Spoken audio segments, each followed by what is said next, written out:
Hello, you're listening to Questboard, a podcast where we make up random side quests. My name is Brandon. And I'm Tiffany. And just so you know, we are not professional writers in any way, shape, or form. At least we don't claim to be. We just really like tabletop RPGs, and we do this for fun. That's right. And this is also a podcast where we talk about our campaigns. Yeah, well, at least one of them. Yeah, just one of them. God, I had this planned out since near the beginning. Yeah. Where we decided to play Monster of the Week and all that stuff because we wanted like a step away from D&D for a little bit because of the OGL and all that stuff. We wanted to learn other systems. Yeah, we wanted to try new things. And so I chose that one, and I had a great setting idea and all that stuff. Still great. I still think it's great. But I thought it would be really funny if, like, down the road, after playing for a while, I just force you guys back into D&D as a joke. And that's what we did this session. Yep. I made or not pre-made. There's like a quick character generator online, and I just generated 4 level 20 characters. Yep. Of a balanced party. It was a very nicely balanced party. Good job. And then I had them fight Vecna. Yep. We had to fight Vecna. I found a homebrew version of Vecna for 5th edition. But it wasn't like we were playing Monster of the Week characters sitting there playing D&D. No, it had to be scary. I had to make a horror. Sucked into the game itself, and we became the figurines. Yeah, because cursed dice and all that stuff. Woo. Horror. It's still a horror campaign. Yeah, it is. And then just turned into a D&D fight. Anyway, so then I was like, okay, you guys are waiting, and then I was going to have the other NPCs like, so you guys want to play a game while waiting kind of thing? And it was perfect because you guys did something in the past to like have him warm up to you, so then he opens up to you, and I had that planned out. Nice. But no, 2 of you's like, oh, we're going to go check on her. I'm like, the adventure's right here. It's like, I'm sorry, we were worried about our friend who wasn't showing up and had recently been like essentially kidnapped by a demon. No, 1, it wasn't kidnapped. She was in her room. Brain napped. 2, I don't know how far ago that was because we don't keep track of like time between sessions. But the last time she didn't show up to things was because there was a demon possessing her. That sounds about right, but anyways. Of course we're worried. But when we realized it was just her dad chewing her out, we're like, okay, see you later, I just bye. had to describe you guys peek in and see her dad just chewing her out. Yeah, we're like, okay, she's okay. He would never do anything to harm her. He's literally the one protecting her the most. Yeah, we're just gonna leave. And so then you guys come back, and then luckily one person who's playing the mundane's like, oh, we could like incorporate like, oh, also this character does not believe in cryptids. It was like a funny just like counter like thought or counter viewpoint for like your character specifically. Yeah. Or my the character other is NPC. obsessed with cryptids and believes they are all real. But he's like that normie kind of guy that's like, hey, he's a nerd, but he's just like, cryptids are just, they're not real. It's it's stupid. And but that's why he's not into crushing them. on a girl who, not me, by the way, the friend who's getting chewed out by her dad. He's crushing on her, and she is another cryptid believer and hunter and all that fun stuff. But I thought it was a really funny of just me tossing out like, he doesn't believe in this stuff. And then you're like, what? Like, it was very much a movie moment, like, what? It's like, oh yeah, they're fake. What now? What'd you say? Especially he's never encountered any of them, anything like that. He stays in his room and we go out and fight the cryptids. So he doesn't know they're real. He doesn't like even I do. Tell you guys about the cryptids because it's the other friend. Yeah. That the other NPC that tells you about it. Mm-hmm. And so I thought it would be great just other perspective. He's the person with a cool bedroom to meet up in. Sorry. For X-Files, there's Scully and there's... I never watched X-Files. You never watched it? Okay. I was thinking like, it's like Scully's the one I remember. Scully's the one who believes in UFOs, right? Mm-hmm. I think Scully's not. Anyways, there's always the dynamic between the two Right. is one believes in, one doesn't. Mm-hmm. And that was what I was somewhat basing it off of. I gotcha. There's that dynamic of like, if there's a pair, one believes in one thing and the other one does not, kind of thing. That makes sense. That's a good dynamic. And so the player who is playing the mundanes like, yeah, you could just like incorporate it so that's shared interests and all that stuff, really trying to help out. It's like, well, I've never played before because I don't have anyone else to play with. You want to play it and see? And then he's like, yeah, sure. I'm like, oh, thank you. Thank goodness. You were actually lays out map on table, hands everyone a character sheet, pulls out a DM screen. We're like, you nerd. It was funny because it was just like, oh, thank you for doing that, because that was all I had planned. And then once everyone got back and agreed to it and all that stuff, I'm like, can you trade seats with me? So it's like we'll sit like how it's sitting and all that stuff. Yeah. And someone just said like, God, this feels like we're playing D&D again. And then I pull out the character That's sheets when he pulled and then it all I hand out. them out. Yeah. Randomly. I randomly gave everyone I ended random up being the character cleric, sheets. and I do not do so great as a spellcaster. And I mean, I have trouble with half casters. You gave me a full caster. I asked you guys like 2 weeks before, do you want to choose your fate or do you want chaotic random? Honestly, And everyone said random. I'm glad we didn't choose our fate, because then we would have known what was coming, wouldn't we?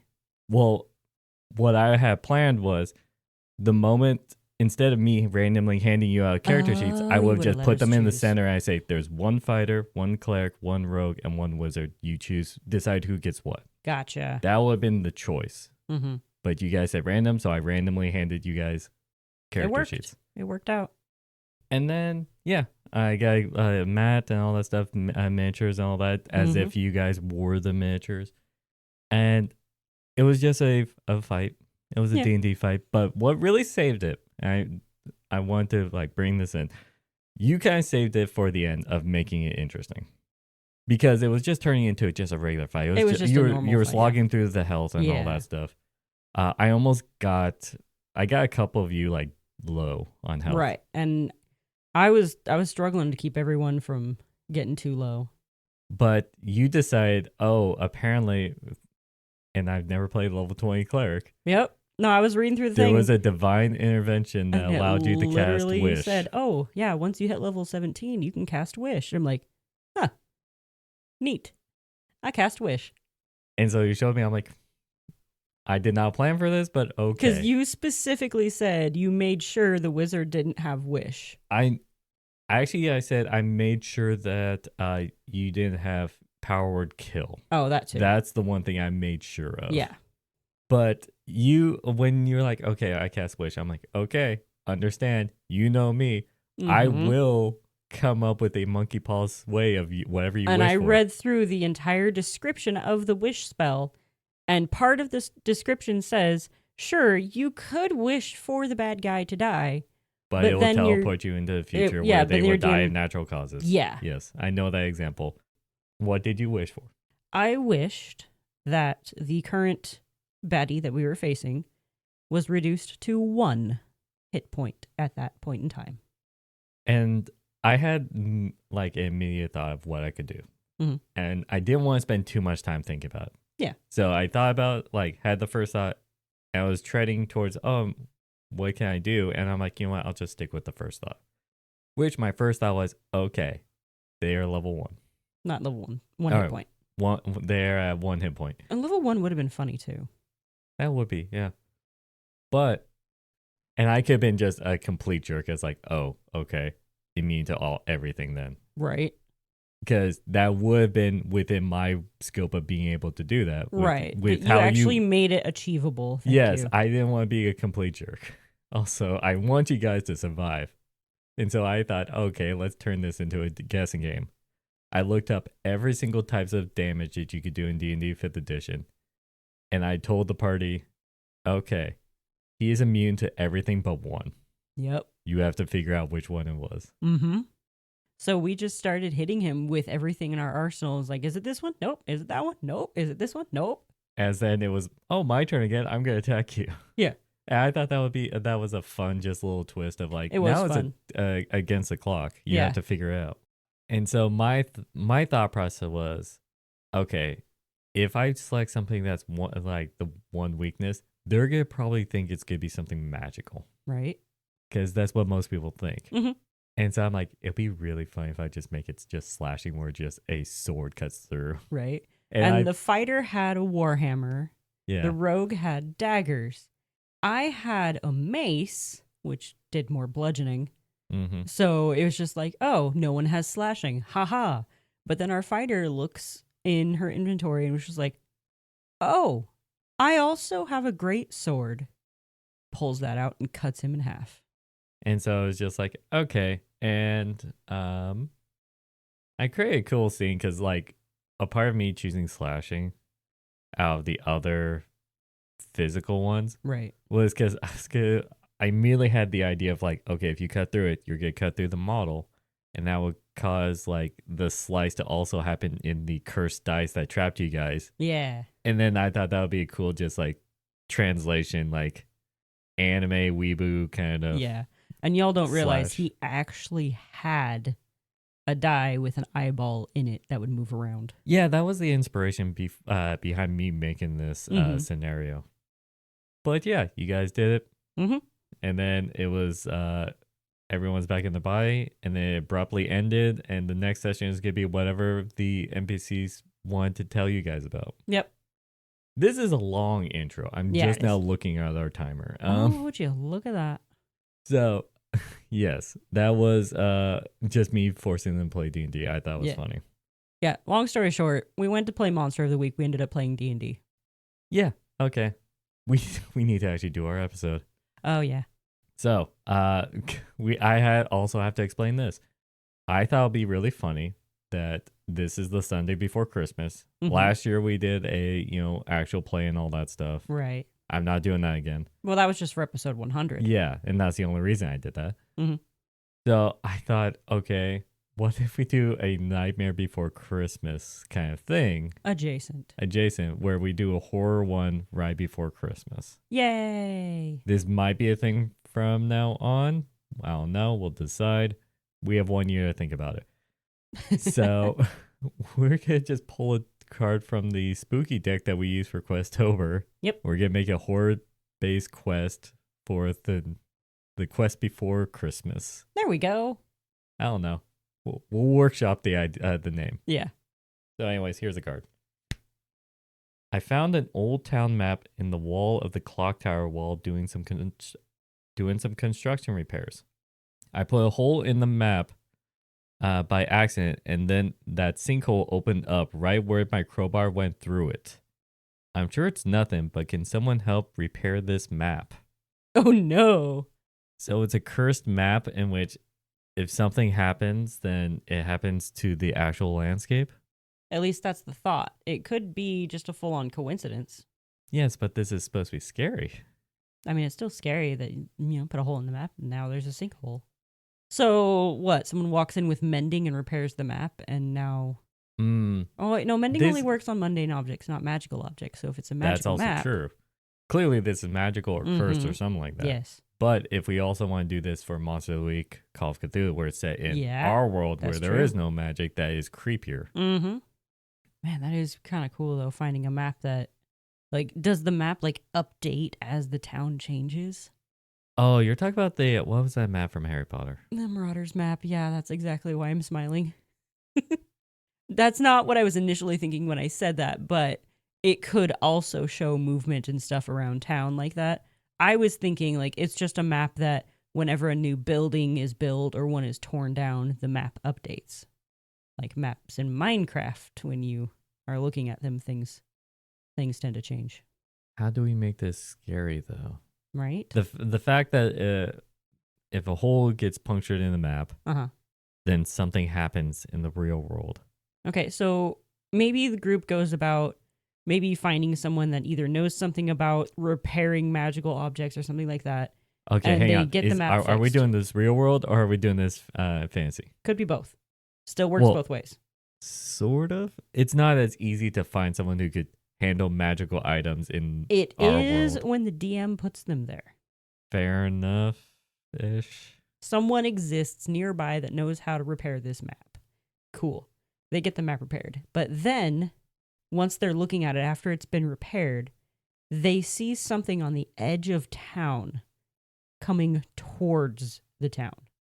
Be it like a dark black fog or something like that. But when they look in that direction, there's nothing. Okay, so you're going to use this map as a stepping stone for something else. That was my thought. Okay. Because like the map starts showing them things happening to the town, and either yes, it is happening in real life. This could be easily the first. Like if we do Monster of the Week, this could easily be the first quest where then it's like now you have this map that is the MacGuffin that I could just show you guys horrors that it shows up so that I could easily introduce new problems. That's a cool one, actually. I like that. But then I also had the thought of, what if like this map accidentally gets wet and then it causes a flood in the town? There you go. That could happen. So anything that does happen to the map happens to the town, but the map also shows you things that are happening within the town. But the problem with the whole water thing is like that's only if there is the players do something. It's not like it's destined to get water on it kind of thing. Yeah, but if they have it like sitting out somewhere and they're watching it, what if a giant or like a fly lands on it and now there's a giant fly walking across town destroying things? That's the weird thing. Would any creature touching, because then what happens if you touch it as a person? Would then a giant hand or thumb be smushing the town? That's where that weird line is, you know? Or we do like actual damage to said map is translate to actual damage to town. Fair. Yeah, I think damage to the map would translate more than just anything touching it. That makes more sense. But if then, let's say a fly, Pukes which on I know a fly doesn't chew food, it actually throws up on food and then it dissolves and sucks in, then that could be a like a disease or like a decay. Pestilence going through town or something. It's like the building starts melting. The section is just like, you've seen like the wilted disease, like flowers all around, like death of just decay, like on that part of the map. How do you fix that? You don't. I guess it's then you could turn this into two paths. One is use it to find the monsters in town and stop them, or you have to find a way to decurse this map so that it no longer affects the town. True. But it feels like the decursify this thing is harder because these are natural things, and it's hard to force that mishap onto a map. Right. Yeah. It's like if I were those players, I would encase it in something like a museum case or something, so you can still look at it. What? You're gonna lug that around? No, I wouldn't lug it around. You'd keep it at your base of operations. Okay, then that again turns into just the keep it Buffy safe, the like Vampire Slayer used to find the monsters kind of thing. Right.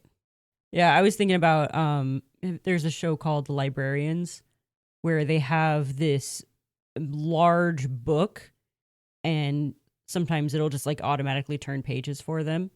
And there are news articles pasted all inside of it. And whatever page it turns to, whatever that news article is about, is what event they're going after. Like, because they're looking for items from history that cause problems. It's basically the DM's way of like, hey, this is the information. It's your quest board. Sort of. It's not even like that. It's very much the DM or game master shoving in your face. This is what I have planned for you. Picking you up by the scruff, meaning like, do this, that, right there, do that. Yes, this is what I have planned for you. I got nothing else. Just follow this. You see the broody guy in the corner? Go talk to the broody guy in the corner. Who cares about the goblin? But Gorbo is more interesting.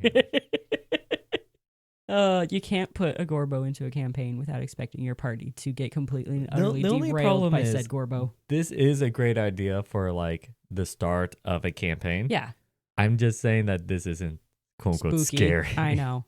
That's the problem. I know. It's a good campaign starter. It's not a good spooky. I mean, it's spooky that the map affects the town in that way. Okay, here's a thought. In the process of trying to figure out how to fix the map, it goes missing. And things start happening around town. Okay. Who would steal it? What would happen to it? And it has to translate to quote unquote damage to map that leads to damage to town. Right. So the person that steals it is someone who is just flat up angry at the whole town. Okay, now are you saying Or- that? Because a lot of times, and I'm thinking like young adult like shows, Yeah. kind of thing, or books. Yes. It's always they don't know it is a bad map, and it's through mishaps of not understanding and damage causing to a town, and then they feel Right. hectic and all that stuff. Instead of, oh, I know this will hurt the town, I just do it, kind of thing. You know what I mean? I feel like they wouldn't know. They're like, ooh, map of the town. I can take my frustrations out on it. Tell in the comments, who does that? Some people, I don't know. I don't take my frustrations out on inanimate objects. But some people do. They find something that represents the thing that they hate. And they damage that. For lack of a better way of damaging the thing they hate. I feel like if they actually hate the town, then they would like graffiti or like do damage to actual buildings if they truly hate the town. Go around and commit arson. Yes. Not, oh, here's a map. Okay, fine. So I'm sorry, but that is a weird leap. I was trying to make a weird leap. I understand. So, person, probably kid who doesn't know any better, gets a hold of the map. Probably just waltzes in and was like, oh, neat map for, I can grab a map to look around town or something. Maybe they pin it up on their wall and another sinkhole forms, but a really small one. Oh, it depends on, yeah, it would be small. Yeah, because the crowbar is significantly larger than... Okay, do you want to a think pig. of just random things that could be done to the map to then translate to what happens in town? Okay. What would you think will happen if a Sharpie was drawn over it? Would that be like a... Like a paint spill? Like someone just rolled up... This actually happened to my Nano one time. Someone just rolled up and dumped a bunch of motor oil all over her roses. That's totally random, but okay. They lived in the parsonage of a church. That's my only understanding of the situation. I have no idea how to respond to that. The roses lived. I was just thinking like... But it could be like an oil spill type situation where the Sharpie is drawn and there's a car that's driving in that area and the oil tank ruptures and it's just a huge oil spill all along exactly where the Sharpie is drawn. I was thinking... What happens if it's like a fissure in the ground and it causes a line like a crevasse that's black and represents the darkness that goes down it? It could be, but a Sharpie doesn't cause the paper to break. It just darkens it. Yes. Well, now we're getting in line of like... It's like that would be more of a rip, wouldn't it?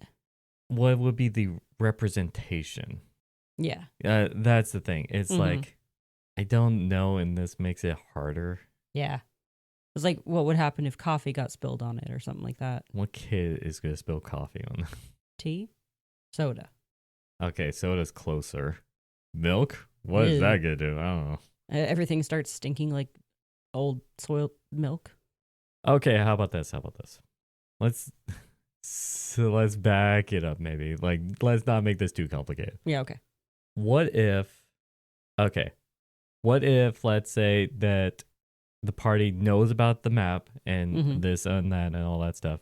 After it gets repaired or, try and find a repair for something, a kid just so happens to get a hold of it. All right. Maybe like it gets repaired and put up on the wall at like the town hall. Hang on. Let me finish my thought. Okay, fine. The kid is going to be like, oh, cool, I could do the whole message in a bottle. Stuffs it in a poorly made bottle and tosses it into the river. Now it's a ticking time bomb of the party needs to get a hold of it before it floods, and they know the stakes. Yeah, because maybe like part of them trying to repair the map, maybe they took just like a little bit of water to try to like, I don't know, get the fibers to move back together or to clean like a section off of it. I don't know how they do that stuff. Yeah, or like just clean a section of it maybe because like something got spilled on it there. And that's been like, a spot that's been causing problems, won't grow anything for a long time. And there's like a mini flood right there. And they're like, oh, if this gets wet, we get flood. Noted. So that's how they know what would happen if that bottle were to leak. Okay, and then it's a poorly constructed Battle. I'm cutting that out. Yeah, so it's a poorly constructed bottle. Maybe it's Okay. like Gatorade bottle or something like that. Oh, way to throw Whatever. Gatorade under the bus. Jeez. Well, I was going to say Dasani or something. whoever pissed the DM off of any session, I don't know, any of your campaigns. But it's just like a plastic bottle that's not properly sealed. It's not like that got the cork glass bottle kind of Gotcha. thing. I was thinking glass bottle with cork, not. But then it's harder for that to actually leak because the corks are actually designed to keep the liquid out. Yes, but glass breaks. But it's tossed into a river and it's With rocks. How deep is the river you're thinking about? River sized. Like, big. I'm thinking big river, like Columbia Gorge River here. Yes, in the Pacific Northwest. Do you know how deep those things are? Yes. Then the bottles could be fine. It has shallow parts too. Rapids. Is there a town at that rapids? No, it's a gorge. Okay. Fair. Oh my God, why are we having this? It is a pretty deep river. It could be just a creek as well that's just going through the town. And most likely it's a creek. But it's still going to be where it's just floating. Okay. And it's like the pressure of if it leaks or anything like that or water gets into it, this mainly whole that. flood. And also, like, now this map that can affect the town is unaccounted for and we're going to panic. But then the horror thing is like, oh yeah, the town could be flooded and then they just have to go get the plastic bottle out of the creek/river. Yep. This is not a horror quest. Yeah, we didn't do very good at that. This prompt sucks. I don't think the prompt is bad. I just think we're not bad. that great Okay. at coming up with horror things. Excuse me. We dedicate a whole month to it. Yes. And we struggle that whole month. No, we came up with some bangers. Well, this one's not necessarily horror, shall we say. It's a magic map. You're sure you picked from the right deck of cards? I'm pretty sure. Okay. Anyway. So, okay, now I'm looking through this deck, like random ones. Not all of them are very scary. I'm starting to think you picked the wrong deck of cards. We do have two decks of cards. One that's supposed to be horror and mystery. Oh, this one's just the mystery side of the horror and mystery then. Oh, it might be that. Yeah, because the other one's just called notice board. Yeah, the other one is clearly notice board. Gotcha. So it's not necessarily scary, but I would still consider it kind of a nightmare to have to hunt down this bottle that a kid threw in a river. It's just a different kind of nightmare. It's a chaos nightmare, not a horror nightmare. Maybe. I don't know. I feel like if we had more time, I could probably flush out something. Yeah, but we are going a bit long today. I know. So I guess we'll somewhat end it here. Yeah, quest about the map possibly flooding the entire town and you're going to save everyone. Mm-hmm. If you put this in your campaign or start off your campaign with this map, I think it's still an interesting idea for just the MacGuffin for the entire For sure. season. Yeah, you could let us know down in the comments of this YouTube video on X at QuestboardPod or on Blue Sky at Questboard. If you just have a job posting for our regular stuff, I don't think we're going to do any horror for a while now, or at least planned horror for a while now. But just our regular stuff, you can let us know on any of those sites. If you're listening to us on YouTube, you could listen to us on the go. We're on most podcasting platforms. If you're listening to us in the car or on the road, you could check us out on YouTube and see our background art the entire time, or most really of the time. Nice. And I think with that, I wish you all a good night. And happy questing.